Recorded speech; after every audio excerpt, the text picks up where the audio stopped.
Jordi Cañas se define a sí mismo como ciudadano español y catalán. Etiam si omnes ego non. Aunque todos lo consientan o lo hagan, yo no. Es la frase latina que sostiene como su lema, un principio moral que guía todos y cada uno de sus actos. Nuestro invitado de hoy, de un carácter insobornable, es un experto en poner de los nervios a cualquiera. ¿Se cambiarán los roles y será Cañas el inquieto y atemorizado ante 6 mujeres? Historiador, político y aficionado del Fútbol Club Barcelona, este catalán es muy receloso de su intimidad y hermético en lo que a vida privada se refiere. Conocemos que es un habitual jugador de rol y un gran forofo de la saga del Señor de los Anillos. Él es Jordi Cañas. No tiene pudor, por el contrario, para hablar de su trayectoria profesional ni de la ética. Ensalza que en la política el compañerismo es primordial, aunque mantiene que no todo vale. Una carrera que, afirma cabizbajo, le ha costado su relación sentimental. Desembarca en Ciudadanos desde el PSC, en donde había militado una temporada, pero muchos le han tildado a lo largo de su carrera como fascista y de bestia parda. Su ingenio y su brillante oratoria han conseguido sacar de sus casillas a muchos separatistas. Incluso ha sido insultado por el público en un plató de TV3. En momentos complicados por el procés, Cañas siempre ha sacado la cara por España. Se enfada incluso por la falta de acción del gobierno de Mariano Rajoy. Nuestro invitado de hoy ocupó un escaño en el Parlament de Cataluña entre 2010 y 2014, periodo en el que también se encargó de la portavocía y la Secretaría de Comunicación del partido, que ahora lidera Inés Arrimadas en la región. Acusado de haber cometido un delito de fraude fiscal por el pago de una factura en 2005, fue en ese momento cuando Cañas renuncia a su acta de diputado, se aparta de las filas naranjas en uno de los momentos más álgidos de su carrera profesional, podría decirse que uno de los más duros. Las acusaciones fueron finalmente desestimadas. En 2014 dijo volveré y Jordi Cañas ha vuelto. Es una de las pocas promesas cumplidas por un político español durante los últimos años, algo inédito en nuestros días. A sus 48 años conoce muy bien la maquinaria de Bruselas porque ocupa el asiento de asesor en el Parlamento Europeo. En esta ocasión vuelve a Intereconomía, y no para sentarse en el plató del gato al agua del que es habitual colaborador, sino para rodearse de 6 mujeres sin piedad.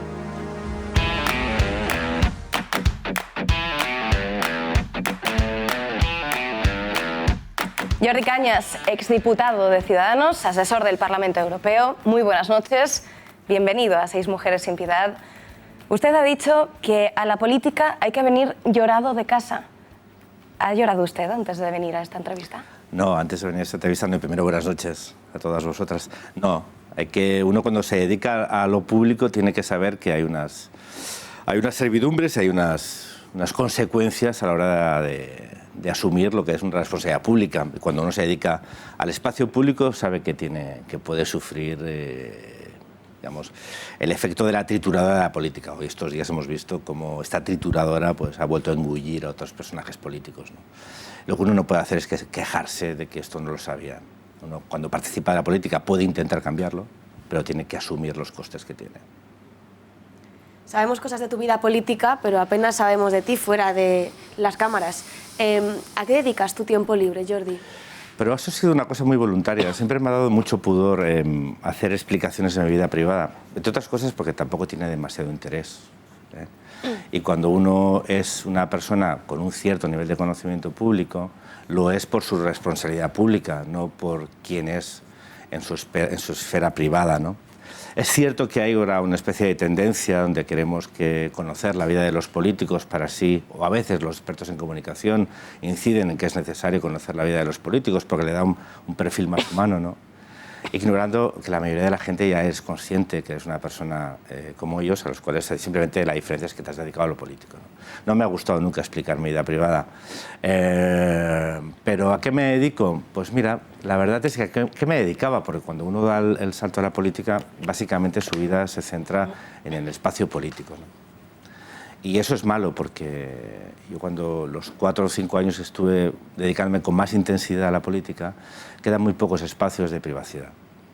De privacidad no solo en la vida privada que uno tiene, de su rutina, ¿no? Sino esa parte de la vida privada que te sirve para enriquecerte o seguir formándote como persona, ¿no? Es decir, para ser un político y poder ser un buen representante público, tienes que tener, digamos, otro tipo de inputs personales que te permitan estar primero al corriente de lo que sucede y a ti mismo seguir construyéndote como mejor persona, ¿no? o como una persona que quiere o que tiene unos objetivos, ¿no? Y eso muchas veces la política te lo impide. Por lo tanto, poco hay que conocer, pues soy una persona normal, tengo una vida normal. Los pocos hobbies que tengo son cuando era muy jovencito, de aquellos que tienen continuidad en mi vida, que son, por ejemplo, el rol. Yo llevo desde los 17 años jugando a rol con mis amigos, nos vemos, intentamos ver cada semana. Y la lectura, y aunque no sea un tópico, es verdad, a mí me gusta mucho leer y intento dedicar una buena parte de mi tiempo a aprender a leer.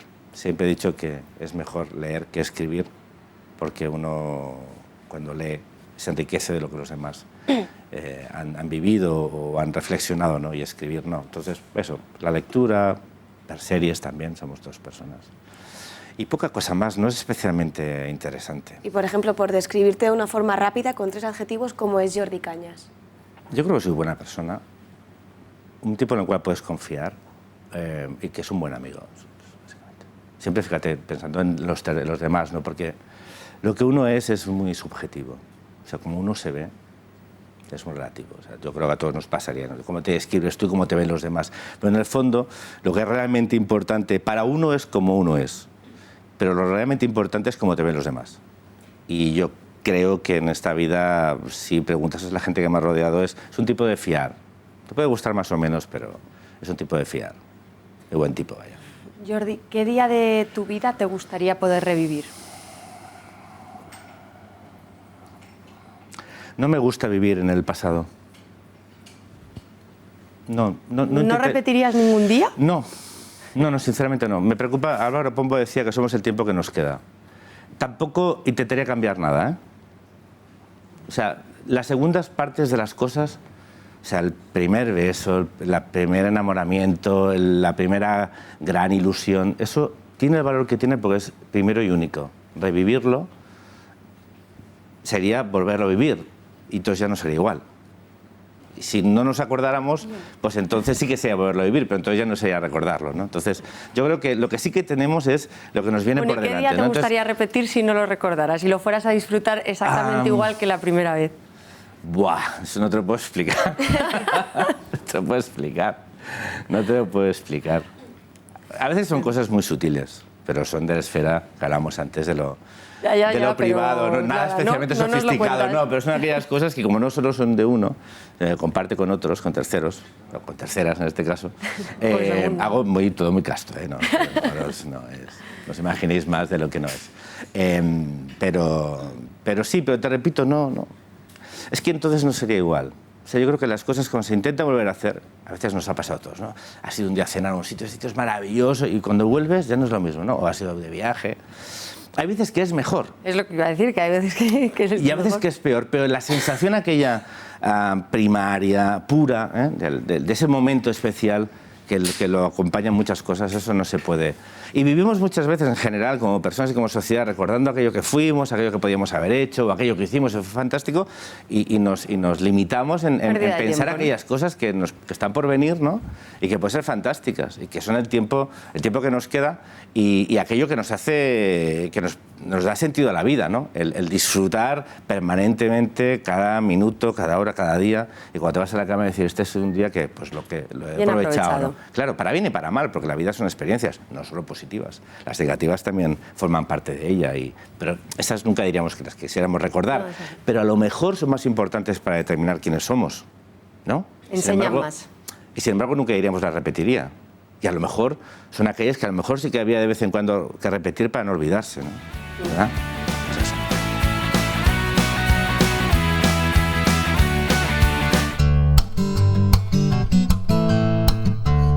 Sisley patrocina este espacio. Jordi, hay quien asegura que nunca se ha visto a nadie tan hábil como tú a la hora de sacar de quicio a los independentistas. Pero ¿a quién no te gustaría sacar nunca de sus casillas? Sí, eso es una habilidad. Yo diría casi que es, no sé si genética, pero no he tenido que hacer nada especial para sacar a los independentistas de sus casillas, cosa que es muy sencilla, ¿eh? Es tan sencilla muchas veces como intentar funcionar como un espejo donde se vean reflejados. Y ahí rápidamente ven sus contradicciones. ¿A quién no me gustaría sacar nunca de mis casillas? Y hago a menudo pues, a mi familia, eso sí. ¿sabes? A la gente que más quieres generalmente es aquella que sacas de tus casillas porque te comportas con mayor naturalidad y a muchas veces pues provocas un efecto que es contrario al que quieres, ¿no? A mí en general me preocupa molestar o dañar o no estar a la altura a aquellas personas que quiero, ¿no? Aquellas que no es que no quiera, porque respeto, pero que no me importa mucho lo que piensen, me da bastante igual. O sea, no es un tema que... Es que no les caes bien, es que me da lo mismo. O sea, no. Yo intento no faltar respeto, intento ser respetuoso siempre, ¿no?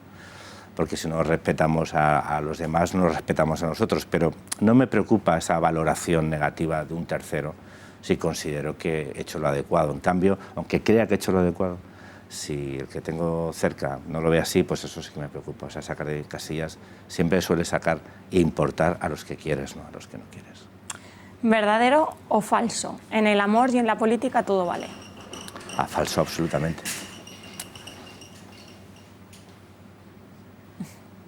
Falso para mí. La realidad, que es verdadero. En la política y en el amor todo vale. Pero eso es como son las cosas. Esto es el estado de las cosas. Y después es lo que uno decide. O sea, uno en esta vida lo que puede decir es lo que uno quiere hacer y como uno es. Las cosas después lo que tiene que ser es sincero para analizarlas correctamente, para saber dónde está y a qué juega, ¿no? Y las cosas funcionan así. En la política y en el amor todo vale, sí. En la vida en general todo vale. Y es bastante... tiene una lógica. Tiene una lógica. No la puede no compartir, pero tiene una lógica. Hay que asumirlo. O sea, uno tiene que saber siempre dónde está. Eso es fundamental. Siempre. Jordi, nos contabas antes un hobby bastante curioso, que fuiste jugador de rol. Soy. Eres jugador de rol y fan del Señor de los Anillos. Muchísimo. ¿Y qué nos puedes contar de todo esto? Pues mira, te voy a poner una cosa que explico siempre al Señor de los Anillos. Primero porque es un arquetipo de comportamiento. Siempre he dicho que son aquellos libros que los niños deben leer. No solo los niños, los adultos. Porque muestra un mundo que aunque está, digamos, en una escenografía fantástica y por lo tanto más cercana a lo infantil o al mundo imaginario, lo que ahí se desarrolla es muy real y muy adulto. Entonces tiene esa función de arquetipo, como decíamos antes, de cómo funcionan las cosas, ¿no?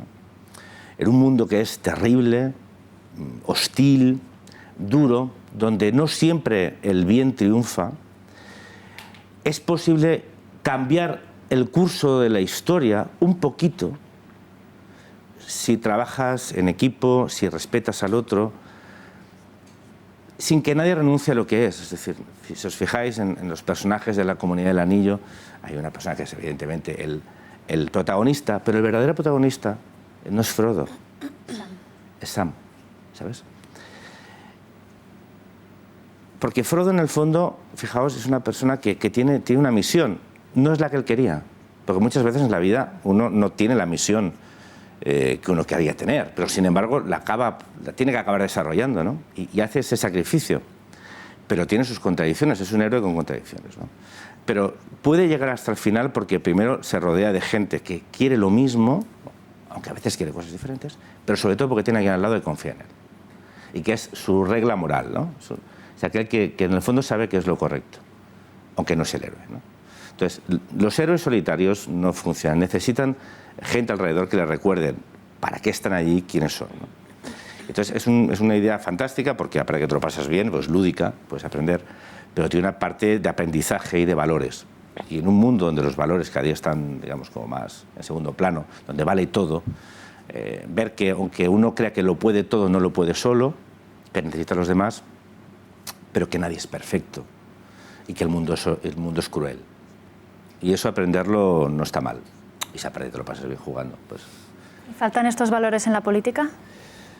Bueno, pero mira, la política no tiene valores. La política es como el fútbol. Voy a poner un ejemplo tonto. No me gusta a veces banalizar estas cosas, pero bueno, ya que estamos. Es como el fútbol. El fútbol se puede jugar bien o se puede jugar mal, pero tiene unas normas, ¿no? Bueno, la política tiene unas normas y tiene unos objetivos.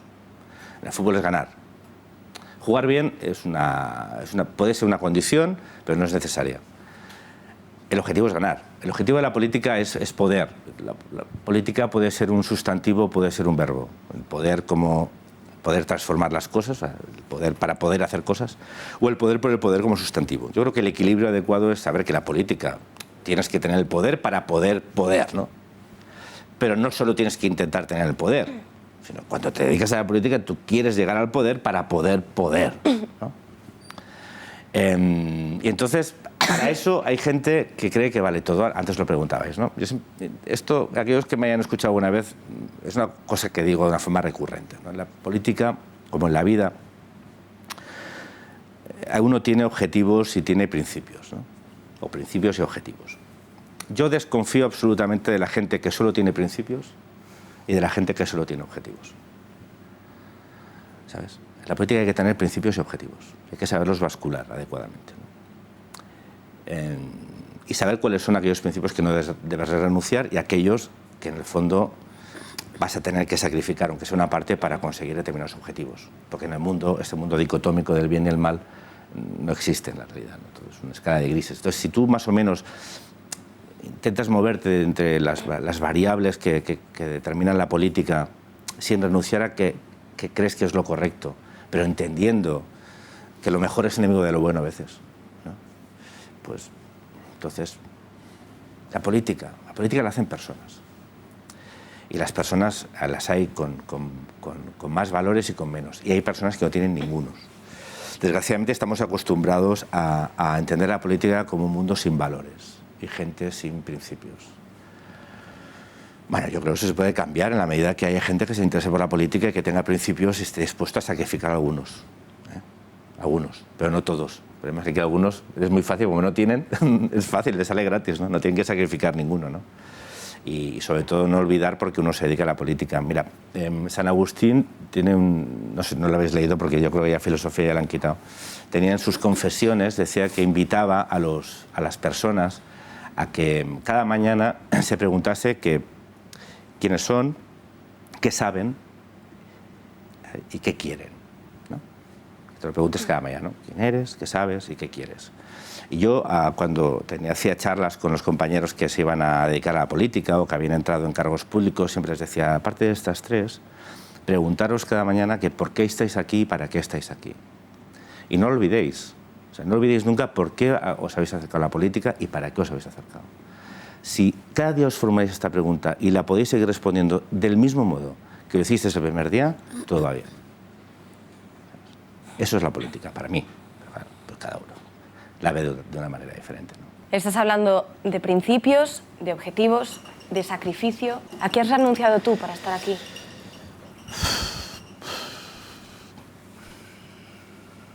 ¿Renunciado?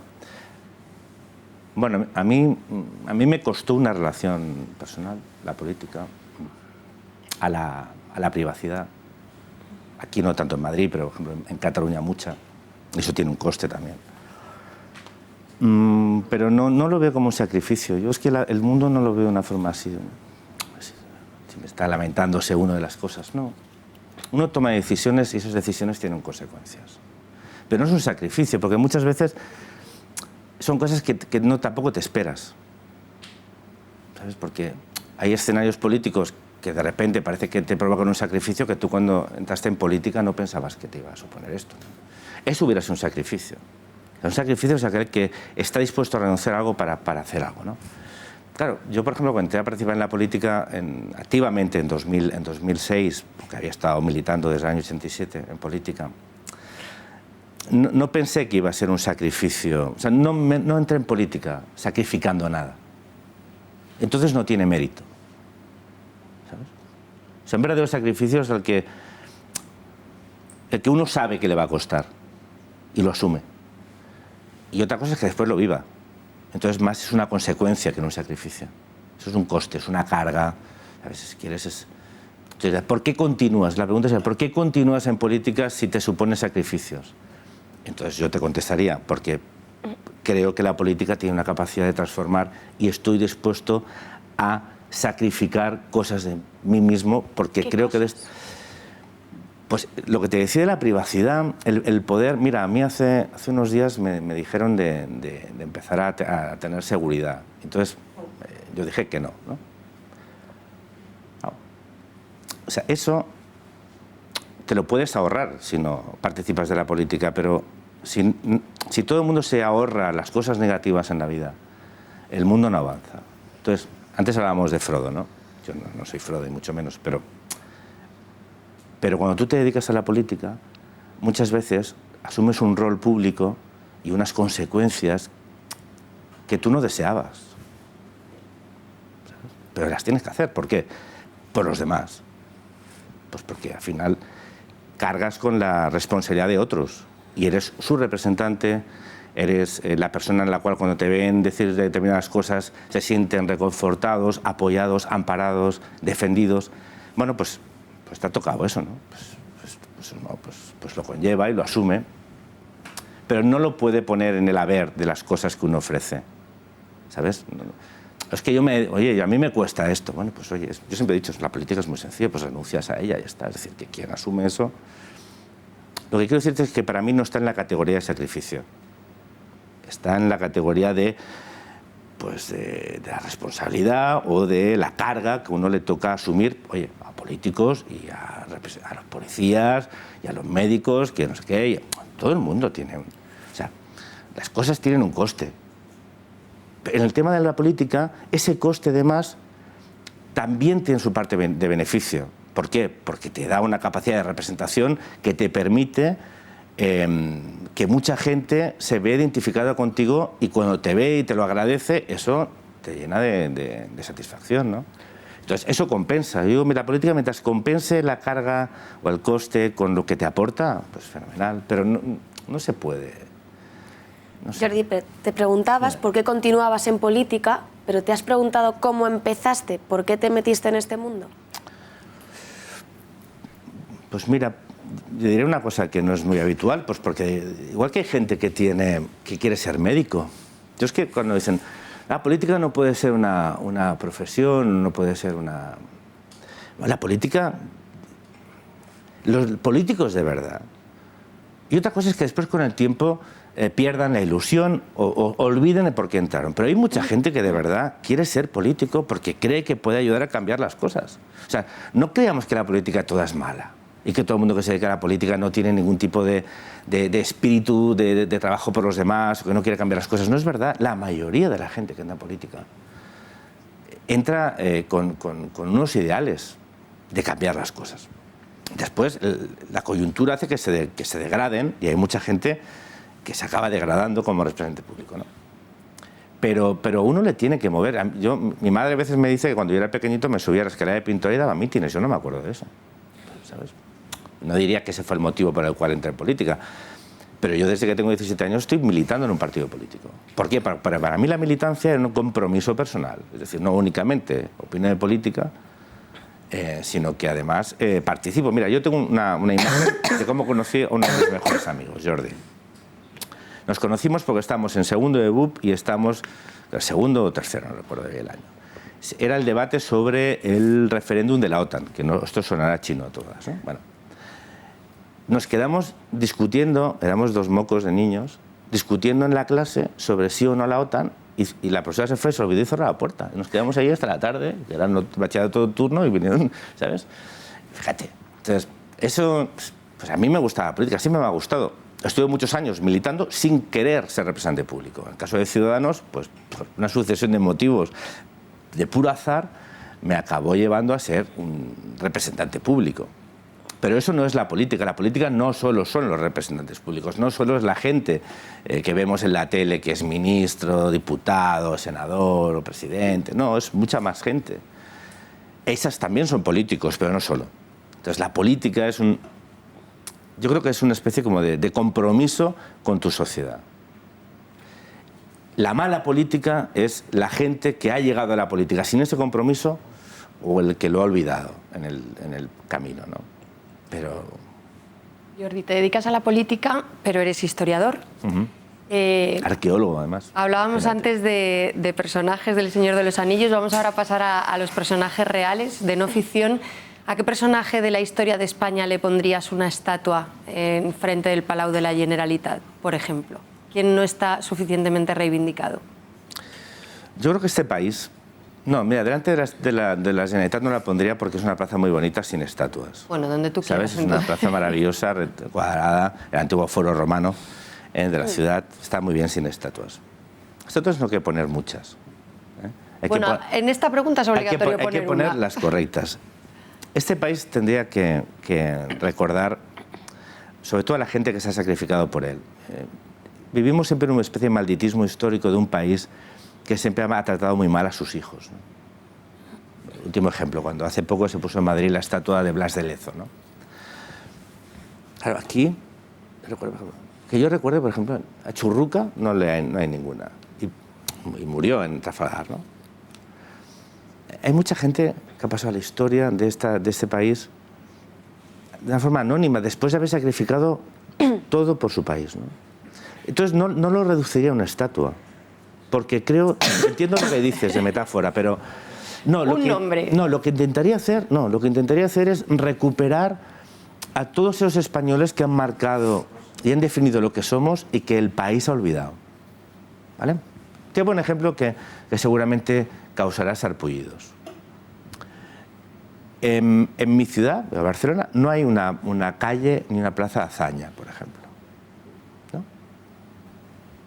Intelectual, presidente de la República, pasaron muchas cosas, muchas malas, todo eso. Pero fue un presidente de la República, un tipo que aparte era un intelectual muy famoso. Bueno, tal intelectual como que Aznar, por ejemplo, tenía sus memorias del libro de cabecera, ¿no?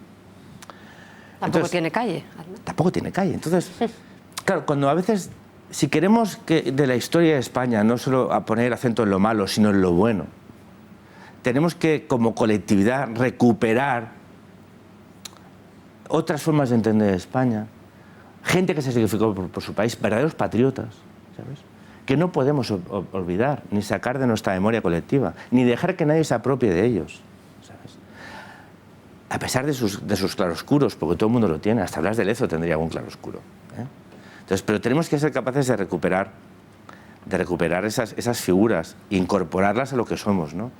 Sin apriorismos. Yo creo que hay que tener menos memoria.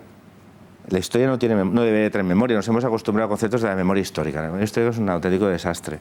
La memoria humana es fatal. Nos acordamos de aquello que nos gusta, distorsionamos las cosas, fantaseamos, inventamos recuerdos. Las sociedades no pueden tener memoria. Las sociedades tienen historia. Y esa historia hay que dejar que los historiadores las traten. Y que de ahí extraigamos aquellas personas, aquellos ejemplos que pueden servir para que el conjunto de la sociedad siga avanzando y se pueda reflejar en algunos aspectos positivos. Es una forma fantástica de eludir una pregunta muy difícil de responder. Sí, sí. ¿Te has dado bueno, cuenta, el único nombre ha sido Azaña, no sé yo, pero no, bueno. porque era provocador. Vale. Porque yo creo que en esto hay que ser a veces un poco provocador, porque justamente desde la provocación a veces nos tiene que ayudar a reflexionar de ciertas cosas, ¿no? Oye, por ejemplo, te voy a poner un contraejemplo. En Barcelona había una plaza que era Calvo Sotelo, ¿no? Se quitó. Y la pregunta es ¿por qué? ¿No? Pues entonces a mí me gustaría tener una plaza Calvo Sotelo y una plaza de Azaña.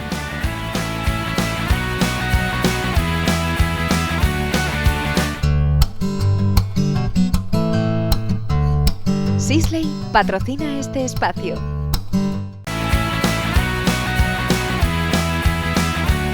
Varias fuentes, Jordi, aseguran que Carlos Carrizosa es uno de tus grandes enemigos dentro del Partido de Ciudadanos. ¿Existen realmente los amigos dentro de la política o, por el contrario, hay más enemigos que amigos?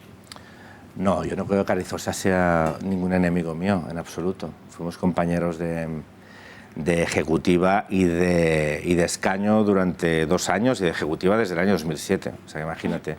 Y aparte es una persona muy querida por mí. Lo que pasa es que después los caminos personales pues, se separaron y él asumió unos roles que mucha gente lo que hace es maliciosamente dice, bueno, como él es ahora el 2 del Parlamento de Cataluña y tú lo fuiste, pues ahora tu situación actual, ya liberado de la situación judicial previa, pues podría provocar ciertas tensiones y tal. Yo siempre les digo que se equivocan porque yo no anhelo aquello que tuve porque no era mío.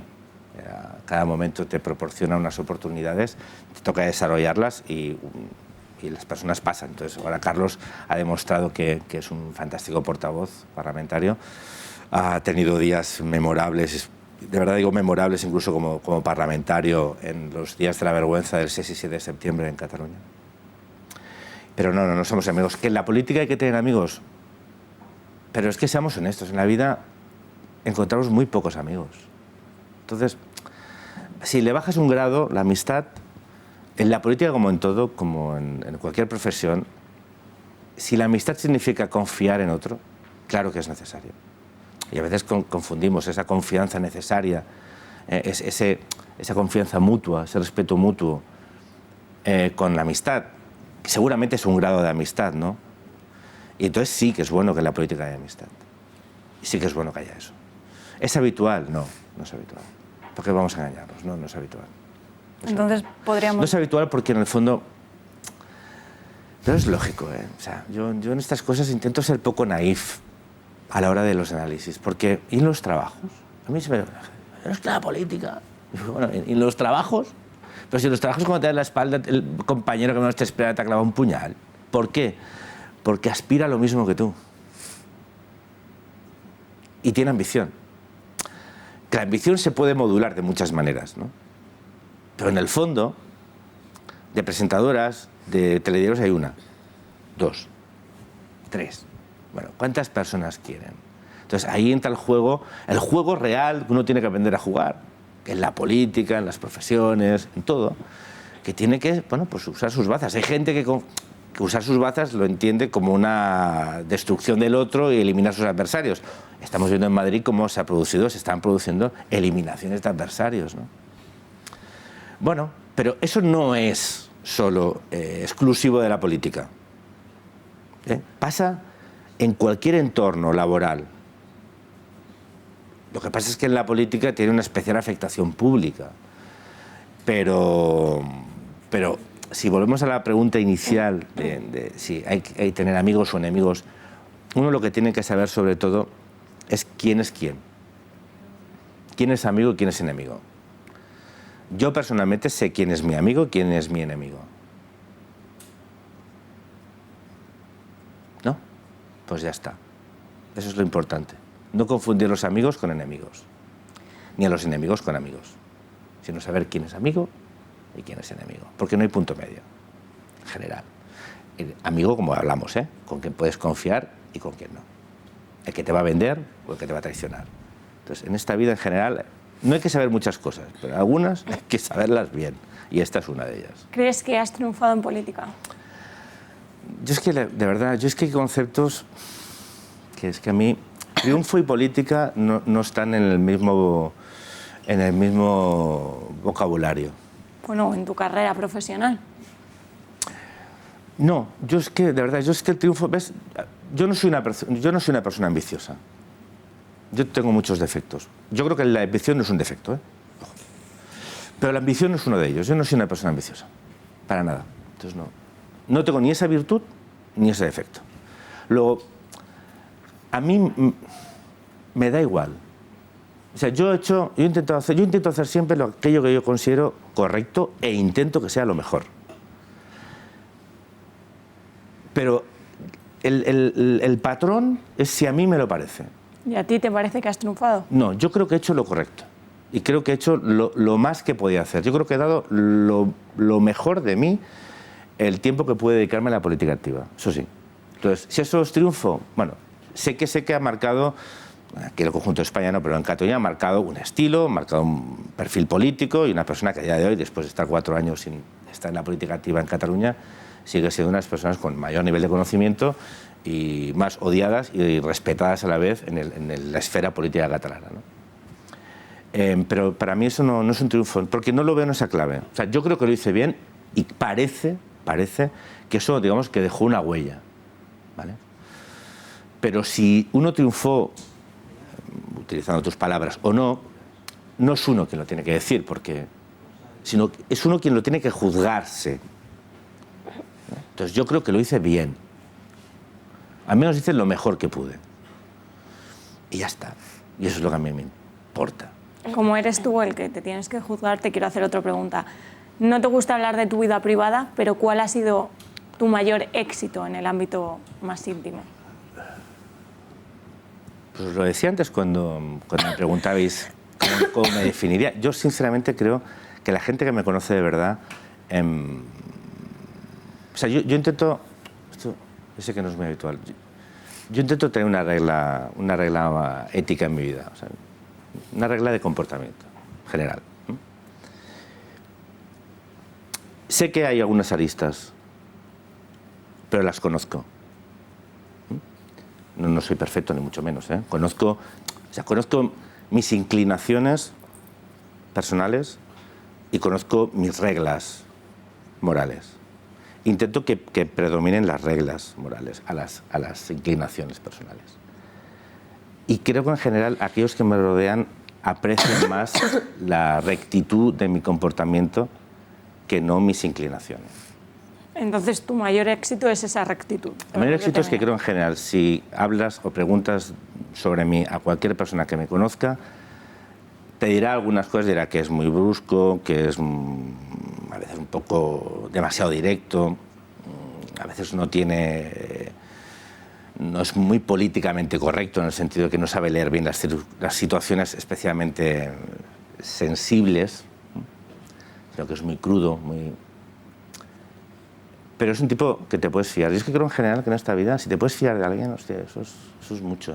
Si puedes confiar en alguien, o sea, te puedes coger el teléfono y llamar a alguien, pase lo que pase, que sepas que te va a contestar. Y yo creo que soy de esos que puedes llamar. Entonces, eso es un éxito personal. Porque el éxito... Mira, yo leí mucha filosofía de joven, entonces a mí me gusta mucho el estoicismo, porque todo va a acabar mal, en general. O sea, todos vamos a morir. Entonces el éxito, todo es tan efímero. A no ser que descubras la vacuna contra el cáncer. Entonces pasas a un estadio de que nadie se va a olvidar de ti, ¿no? Pero en todo lo demás, por muchas cosas que hagamos, estamos escribiendo nuestro nombre sobre el agua, ¿no? Es decir, una cosa que va a durar muy poquito. Pero sí que va a influir en la gente que te rodea, no la que vende detrás ni la que no te conoció, sino en la que te rodea. Ahí es donde uno puede afectar. Entonces el éxito de una vida plena es aquella que tú desarrollas con cierta plenitud y sobre todo que a la gente que le rodea irradia una serie de cosas buenas para los otros. Entonces yo creo que en ese sentido, no he irradiado tampoco demasiado, pero sí que a la gente que tengo a mi alrededor, esas cosas las conocen de mí. Entonces eso está bien, ¿no? Pero eso no es un éxito. Eso es como de, bueno, pues lo que uno considera que tiene que hacer, pero no es cada uno que haga con su vida lo que quiera. Yo cuando me preguntan, cada uno con su vida, él sabrá, ¿no? Yo qué sé. No es que mi éxito tiene que ser profesional, pues sale, estupendo. Jordi. ¿Renuncias a todo por la profesión? A incluso ser quien eres, a lo que tú consideres que es bueno. Sí, pues que te vaya bien, ¿no? Seas muy famoso. Jordi, entraste a Ciudadanos tras venir del PSC y aún así mucha gente, sobre todo en Cataluña, te llama facha. Sí. ¿Por qué crees que hay esta imagen distorsionada sobre ti? Bueno, pues porque en Cataluña si no te llaman facha es que algo has hecho mal, ¿sabes? Están llamando facha ya a Serrat, están llamando facha a Sabina, están llamando facha a Loquillo. Bueno, lo que te hablaba antes, no me preocupa. Me preocupa en el sentido, no me preocupa la gente que me llama facha. Me preocupa aquellos que han hecho creer a aquellos que me dicen facha que lo soy. Eso sí. A quien me lo dice, hombre, depende en qué contexto te lo diga, pues si mide 2 metros y tienes que venir hacia ti, pues entonces te puedes preocupar, ¿no? Pero no me preocupa el insulto. Me preocupa una sociedad donde personas responsables, sabiendo que es mentira, son capaces de convencer a una parte muy importante de la población que todos aquellos que no piensan como ellos, es decir, que piensan, son fachas. El problema de llamar facha, cualquiera que no piense como tú, es que al final un término que tenía una acepción acaba desgastándose. Son palabras que de aquí a 3 o 4 años perderán el sentido, ¿no? Y entonces pues inventarán otro. Pero no me preocupa especialmente, de verdad. O sea, a mí que me diga facha según quién, pues es que... Jordi, fuiste acusado de un delito de fraude fiscal por el pago de una factura en 2005. Te apartaron de Ciudadanos. ¿Cómo te sentiste? No me apartaron, me aparté yo. No. aparte yo, sí, no, aparte yo personalmente, el partido tiene un código ético que dice que si estás imputado por algún tipo de corrupción vinculada a la política, debes denunciar, no acusación, sino imputación por delito de corrupción.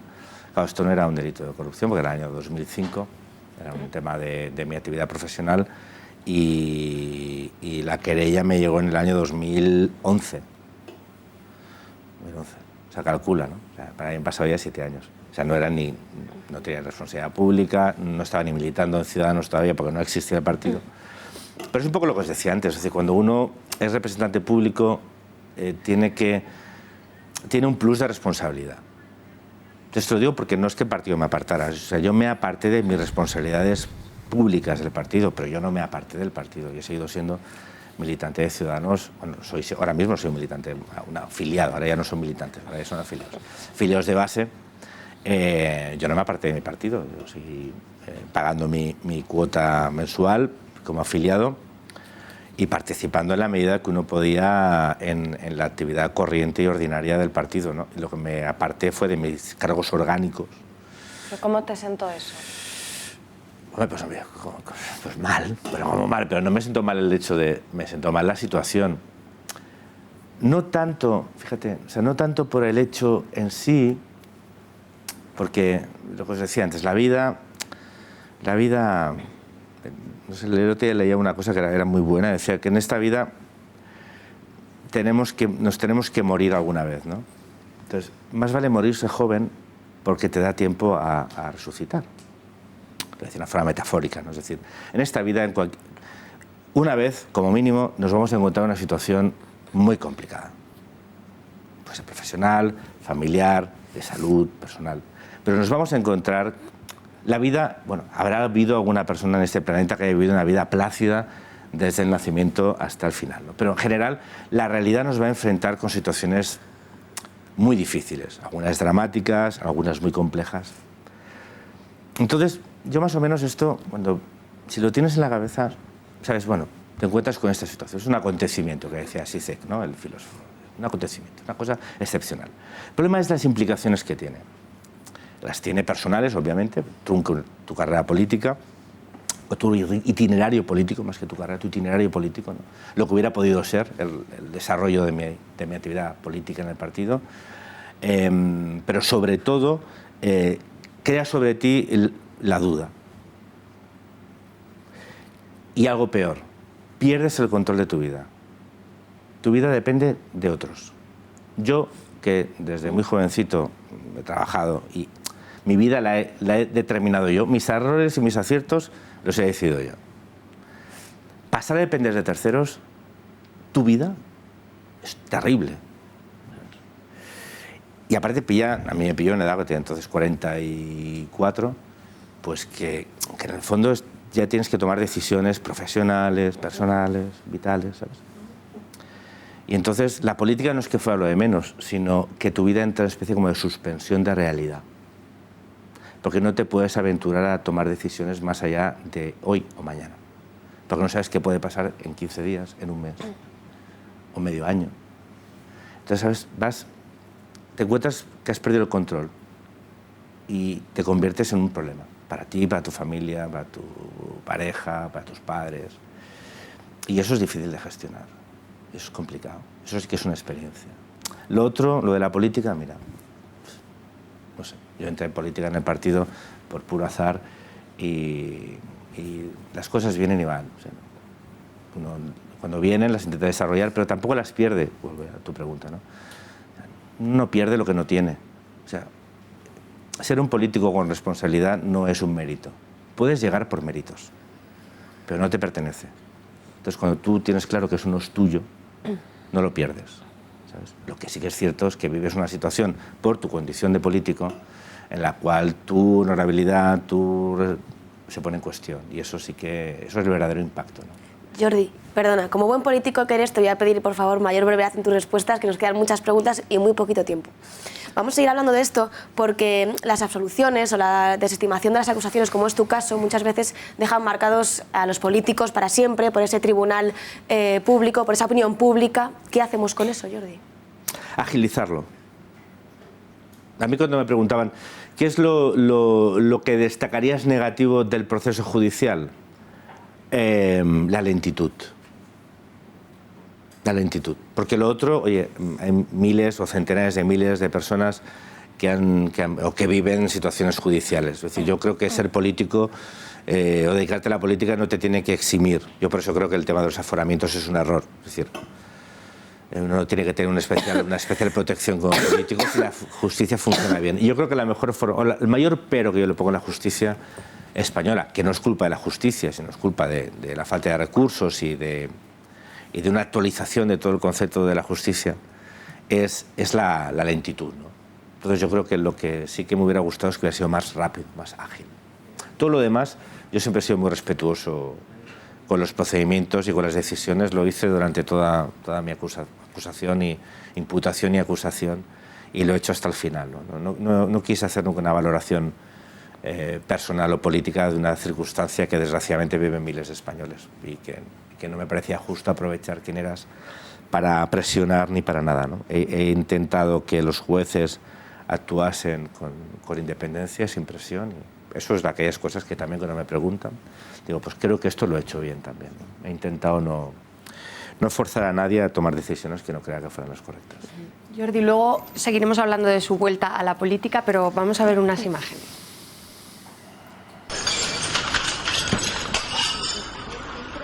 Social de la izquierda radical.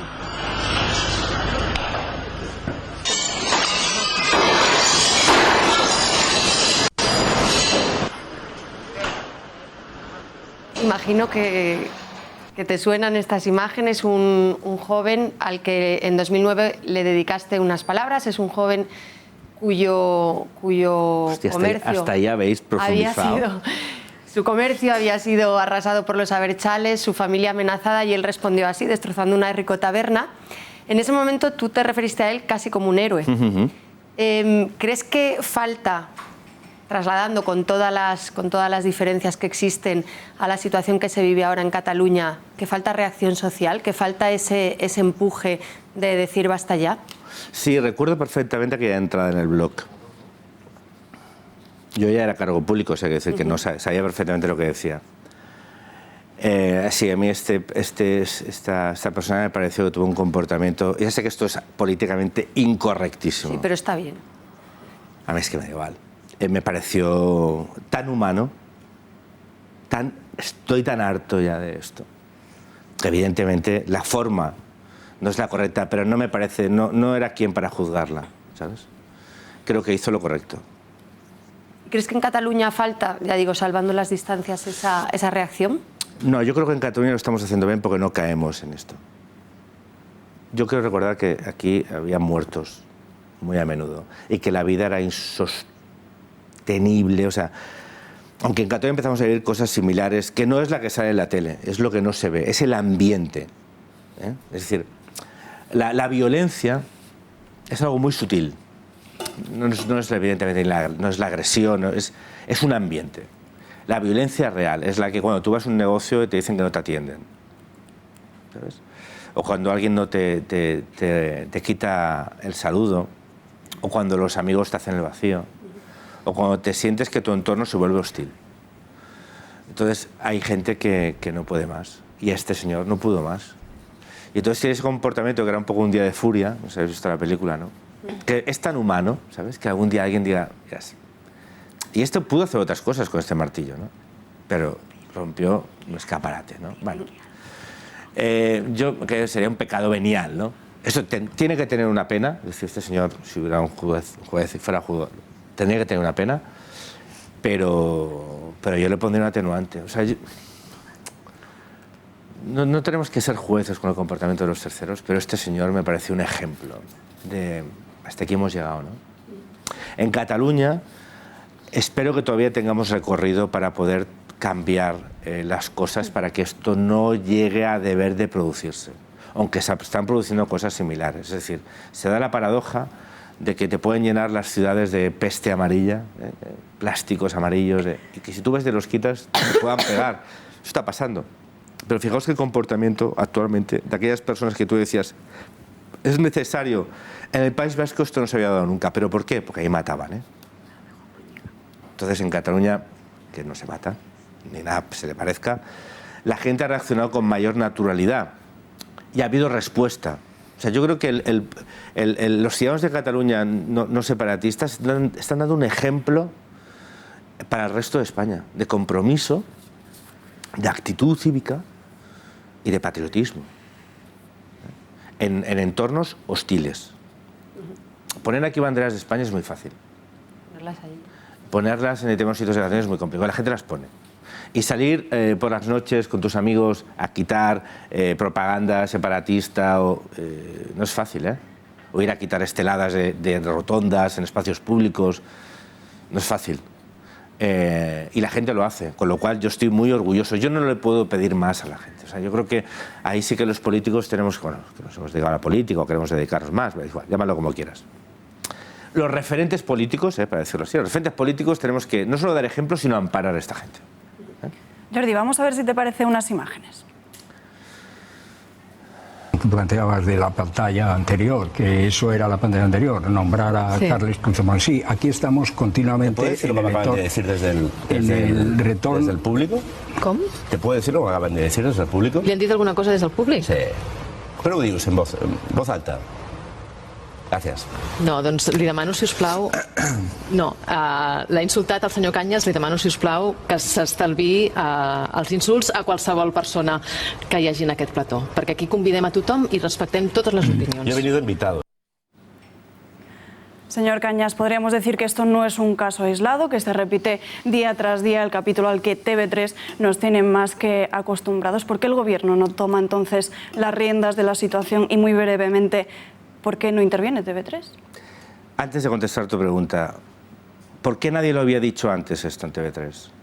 Porque no soy el primer invitado a este programa que insultan. Yo, esto no me lo habéis dicho todavía, igual no lo tenéis. Yo en mi Twitter tengo una frase latina que se dice etiam omnes ego non. Si los demás lo permiten, yo no. No puedes permitir esto. No se puede permitir. O sea, hay cosas que no se deben permitir, que si no se nos hubieran permitido no hubiéramos llegado hasta aquí. Yo las hago en mi vida. Me gustaría que mi gobierno hiciera lo mismo. Es decir, hay cosas que en Cataluña se han permitido que no se tenían que haber permitido. Y ahora me estás diciendo intervenir TV3. Es decir, pero es que no habría hecho falta. Es que si los diferentes gobiernos de España hubieran hecho lo que tenían que hacer, no habríamos llegado a esta situación. Porque esta situación es mucho más difícil de gestionar que no decir cambio de director general de TV3. Es mucho más complicado. Que se podía haber hecho y probablemente se tenía que haber hecho. Lo que pasa es que lo que pasa en este plato no es por un director de TV3. ¿Entiendes? Lo que pasa en este plato que hay una persona, seguramente una mujer encantadora, ¿eh? Estoy convencidísimo. Que hace 5 años me hubiera visto por la calle y me hubiera dicho, pues perdón, señor Cañas, ¿puedo hacer una foto con usted? Seguro. Fijo. No me gusta lo que dice, pero hoy te insulta. Y no solo eso, sino cuando acabó el programa, encima afeó que le habían dicho que por qué le habían señalado. El problema es por qué hemos llegado hasta aquí.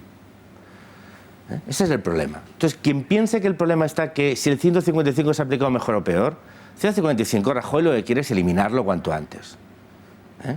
Entonces, alguien que no quería aplicarlo y que lo que quiere es que cuanto más rápido mejor desaparezca, ¿cómo va a evitar esto? Es que es pedir peras al olmo. ¿Tú crees que Rajoy es un peral o un manzano? Pues si crees que es un manzano, no le pidas peras, porque, cariño, claro, no da para más. No quiere. Este no es su mundo. Su mundo es otro. No sé cuál es. ¿Cuál demonios es? Voy a decir otra cosa. Pero el de afrontar los problemas y solucionarlos, no. Y evidentemente, y te voy a decir una cosa, y casi mejor, ¿eh? Porque cuando decide arreglar un problema, lo que hace es entrar como un elefante en una cacharrería, pero un elefante corriendo. No es que entre con cuidado, no, es que entra corriendo. Entonces, total, para lo que le queda haciendo 155, que se esté quietecito, porque si no la va a liar más. Porque esta cada vez que hace algo la lía. Vale, que la hará. Bueno, Jordi, quedamos a la espera de saber qué pasa. Se nos han quedado muchísimas preguntas en el tintero. Te agradecemos muchísimo que hayas estado aquí en 6 Mujeres sin Piedad. Lo dejamos para la próxima y muy buenas noches. Gracias. Pues muy buenas noches y muchas gracias.